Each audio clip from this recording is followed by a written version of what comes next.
जी का कहना है कि सर एक खास तबके का पॉपुलेशन बढ़ता जा रहा है देश में और अनार्थिक सिचुएशन पैदा कर रहा है। उत्तर प्रदेश के मुख्यमंत्री ने एक शब्द का इस्तेमाल किया, मूल निवासी। उत्तर प्रदेश के मुख्यमंत्री को सबसे पहले बहैसियत मुख्यमंत्री उनको इस तरह के अल्फाज इस्तेमाल करने की कोई इजाज़त नहीं देता, ना उनको ज़रूरत थी। क्या मतलब है मूल निवासी का? क्या उत्तर प्रदेश का मुसलमान मूल निवासी नहीं है? और अगर मूल निवासी अगर कोई इस देश में है तो वो है द्रविडियन लोग और आदिवासी लोग, नंबर 1। ना ओवैसी मूल निवासी है, फिर ना योगी आदित्यनाथ मूल निवासी है। फिर उनको ये बताना चाहिए था कि उत्तर प्रदेश में जो TFR रेट है वो 2015-16 में 2.6 था, जो अब गिरकर 2.3 हो चुका है। उनको ये बताना चाहिए था कि भारत में जो मुसलमानों का TFR रेट है वो कितना है। वो गिरा नहीं गिरा, नेशनल फैमिली हेल्थ सर्वे में बता रहे गिरा है, वो बहुत गिरा है, वो नहीं बताते। और सिर्फ डराने का काम। भाई, भारत में जो TFR रेट है भारत के मुसलमानों का वो 2.3 है। उत्तर प्रदेश में आप देख लीजिए कि उनका जो TFR रेट उत्तर प्रदेश में गिरा है वो भी काफ़ी गिरा है, उसको बात ही नहीं करते। उत्तर प्रदेश में जो प्रॉब्लम है वो वेस्टेड चिल्ड्रन का है। वेस्टेड चिल्ड्रन उत्तर प्रदेश में आप देख लीजिए 6% से 7.3% हो चुके हैं। अरे मुख्यमंत्री बताओ ना कि 2.7 था तो TFR रेट यूपी में, अब गिरकर 2.4 हुआ है। और पूरे देश में मुसलमानों का TFR रेट 2.6 से 2.3 हुआ है। पूरे देश में सबसे ज़्यादा अगर कोई कॉन्ट्रासेप्टिव इस्तेमाल करता है तो मुसलमान है, वो NFHS कहता है, उस पर भी आप बात नहीं करते। और उत्तर प्रदेश में पॉपुलेशन स्टेबलाइज होगा, डिजायर्ड फर्टिलिटी रेट 2026 तक हो जाएगा।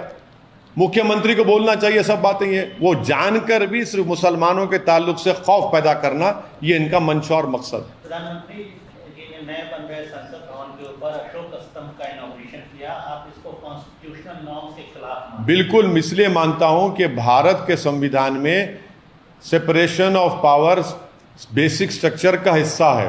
और सेपरेशन ऑफ पावर्स ये है कि एग्जीक्यूटिव जो प्रधानमंत्री है, लेजिस्लेचर जो लोकसभा के स्पीकर हैं और जुडिशरी जो चीफ जस्टिस ऑफ इंडिया हैं, वो एक दूसरे के मामलात में मदाखलत नहीं करेंगे, इंडिपेंडेंट रहेंगे।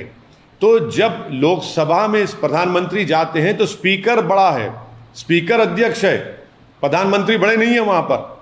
जहाँ तक ये तो सेपरेशन ऑफ पावर्स का हिस्सा है। प्रधानमंत्री सामने बैठे हैं, लोकसभा के स्पीकर पीछे बैठे हैं।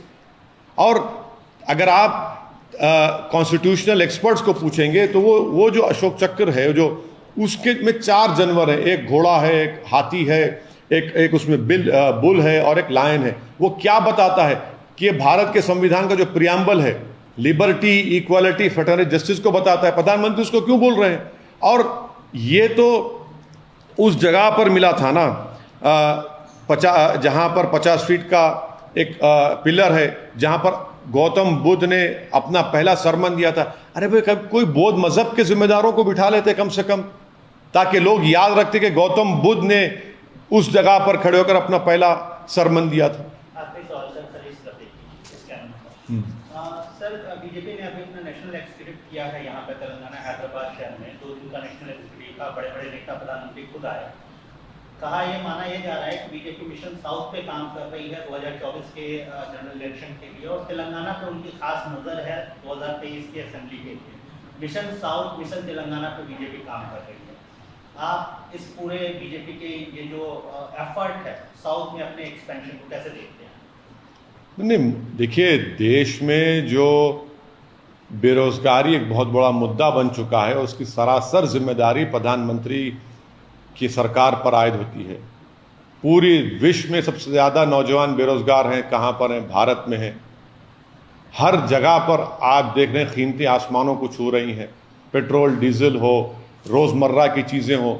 तो ये एक बहुत बड़ा मुद्दा है। बीजेपी कोशिश ज़रूर कर सकती है, मगर मुझे यकीन है कि बीजेपी तेलंगाना में जो नफ़रत के पैगाम को आम कर रही है, वो तेलंगाना की आवाम उसको मुस्तरद करेगी, रिजेक्ट करेगी। और तेलंगाना की आवाम मोहब्बत के पैगाम को मानती है और मोहब्बत फैलाने वालों को और तेलंगाना के इंसाफ की लड़ाई लड़ने वालों को बीजेपी देख रही है कि वो नफ़रत फैला रही है, और तेलंगाना की जनता भी देख रही है बीजेपी के पैगाम को। और मुझे यकीन है कि तेलंगाना की आवाम नफ़रत को रिजेक्ट करेगी और तेलंगाना की हक़ की लड़ाई लड़ने वालों का साथ देगी। आपको लगता है सर नॉर्थ इंडिया में उत्तर भारत में बीजेपी सैचुरेशन पे है, इसलिए वो दक्षिण भारत की तरफ रुख कर रही है, एक्सपेंशन की बात कर रही है? देखिए, कोई भी पॉलिटिकल पार्टी कहीं पर भी जाकर काम कर सकती है, मगर तेलंगाना की खासियत यह है कि ये स्टेट बना इसलिए बना क्योंकि अपने सेल्फ प्राइड के लिए और तेलंगाना की आइडेंटिटी के लिए, और ये बात बीजेपी नहीं समझ रही है, ना बीजेपी को हजम हो रही है बात। साउथ का द्वार कहा जाता है, गेट कहा जाता है हैदराबाद और तेलंगाना को। लगता है कि मुख्यमंत्री तेलंगाना के टीआरएस के मुखिया के चंद्रशेखर राव बीजेपी के राह का सबसे बड़ा हर्डल है, वो सबसे बड़ा ऑब्स्टिकल है बीजेपी के लिए? नहीं, तेलंगाना के मुख्यमंत्री जो कुछ भी मुद्दे उठा रहे हैं वो तेलंगाना के भी मुद्दे हैं, देश के भी मुद्दे हैं। और तेलंगाना के मुख्यमंत्री एक स्टेट्समैन है और वो जानते हैं इन सब चीज़ों को, और वो सही बात कह रहे हैं और पूरा देश उनकी बात सुन रहा है। तेलंगाना की जनता उनके साथ खड़ी है। हाँ, जो कमज़ोरियाँ तेलंगाना में थीं, जैसा धरनी पोर्टल का, उसको रेक्टिफाई किया जा रहा है। जो कमज़ोरियाँ हैं हम भी मानते हैं, कमज़ोरियों को दूर करना का काम टीआरएस को करना चाहिए, और हम उम्मीद करते हैं कि उन कमज़ोरियों को और जो जनता की तकालीफ है उसको दूर करेंगे।